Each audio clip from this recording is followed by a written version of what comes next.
భారత సరిహద్దులో భద్రతను మరింత కట్టుదిట్టం చేశారు. జమ్మూ కాశ్మీర్ షోపియాన్ జిల్లాలోని 20 గ్రామాల్లో భద్రతా బలగాలు సోదాలు చేపట్టారు.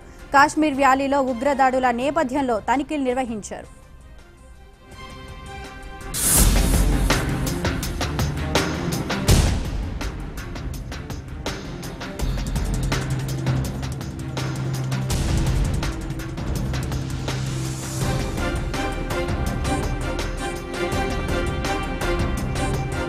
భారత సరిహద్దులో భద్రతను మరింత కట్టుదిట్టం చేశారు. జమ్మూ కాశ్మీర్ షోపియాన్ జిల్లాలోని 20 గ్రామాల్లో భద్రతా బలగాలు సోదాలు చేపట్టారు.